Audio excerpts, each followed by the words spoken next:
Mr. Jenkins, sorry we're boring you, but if I hear you yawn out loud again, it's not going to be good. Sit up, pay attention, wake up. This is all about you today. What I typically see, and more, is that what I think you are as well, is you are the wrong person. Right? I mean, nobody's forcing you to do anything, and everybody wants to do this and say that somebody else is at fault for being a complete menace in our community. Running around with guns, stealing from people, being part of a group that ends up shooting someone.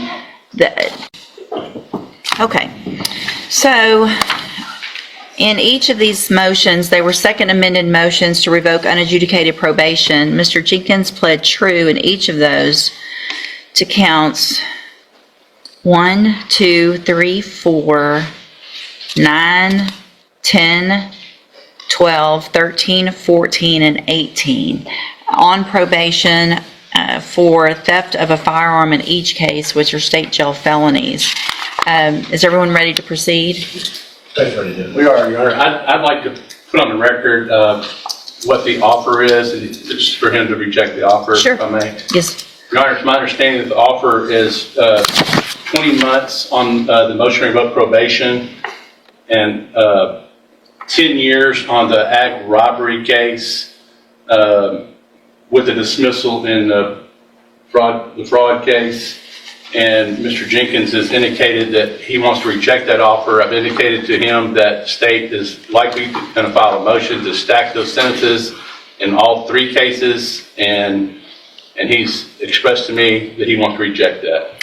Mr. Jenkins, so I want to make sure you understand, you've talked to Mr. Parker about all of that, is that correct? And we'll get through today these 2 MTRPs, and then whatever happens on those after that, that aggravated robbery and the fraudulent use or possession of identifying information. I already did it. Those will be set for trial. If you go to trial and a jury finds you guilty, then the state can request that I stack whatever punishment you get then on top of what you get today. Do you understand? And you want to reject that and go forward with this hearing, and then we'll figure out a trial date for other cases. Is that what you want to do? I'm sorry? Yes. Okay. And so, Mr. Parker, I will allow you to go forward with argument on punishment. Your Honor, I mean, this is on motions to revoke probation. And I mean, the only thing I have to offer is that my client is set in jail. And obviously, I'm not going to argue as to the facts of the other alleged crimes. Just his probation here is that drugs has been a problem for him, which his probation officer has admitted to. And my client is set in jail for a considerable amount of time, which he's expressed to me. He's expressed to his probation officer. He's realized, I mean, he's been there for several months, and he's learned that the people that he hangs around aren't the right people for him. He wants to do better in life, be there for his family, and I think some type of treatment and to allow him to continue on probation is the best thing. Otherwise, I would just defer to the court their decision. Thank you, Mr. Parker. Mr. Judge, Smith? Based on his activity in the jail, based on his activity when he's not in jail, all of the allegations that were found true, all of the new crimes that have been committed, continuing him on probation after having successfully completed both tracks of ISF, just not be appropriate. We ask that you find him guilty, revoke his probation, and sentence him to 24 months in the state jail on each case. Thank you, Mr. Smith. So, Mr. Jenkins, one of the things that Mr. Parker said, and that a lot of especially younger offenders come in here to say, is that they're hanging around the wrong people, and that's part of the problem. And what I typically see, and more, is that what I think you are as well, is you are the wrong person. Right? I mean, Nobody's forcing you to do anything, and everybody wants to do this and say that somebody else is at fault for being a complete menace in our community. Running around with guns, stealing from people, being part of a group that ends up shooting someone, that terrorizes a family in the middle of the night. You didn't have to be there, so you are the bad person. My only regret here truly is that I only have 2 years to give you, and that's not going to keep you off our streets long enough. It's ridiculous that you were given the opportunities that you were given when you got this probation.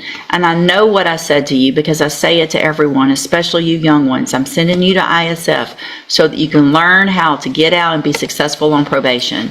And you got out and you just running around with stealing and guns and shooting and all the bad things like you're living in the Wild West. In cause number 22-39541, I'm going to find, again, that you entered your pleas of true to counts 1, 2, 3, 4, 9, 10, 12, 13, 14, and 18 freely and voluntarily. In addition,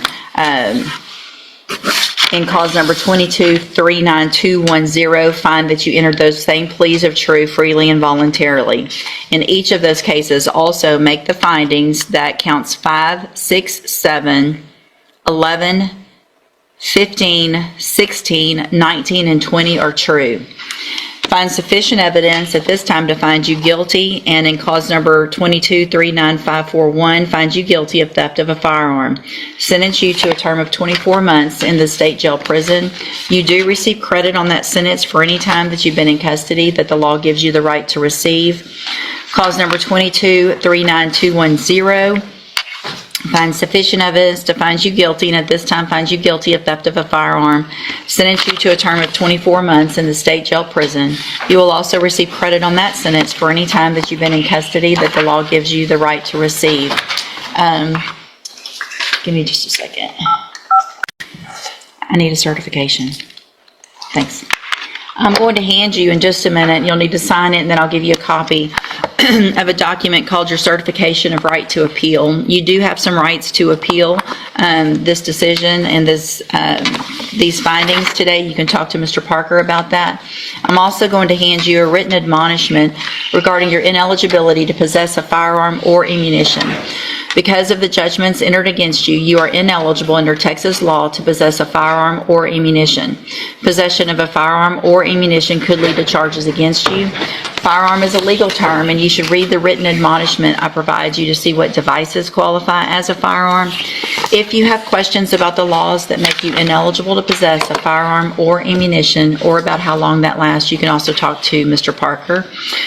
What we'll do now is move those to the ag robbery and the new fraudulent use or possession of identifying information. We'll put it on one announcement docket. If it's not worked out at that point, then we'll get those set for trial as quickly as possible.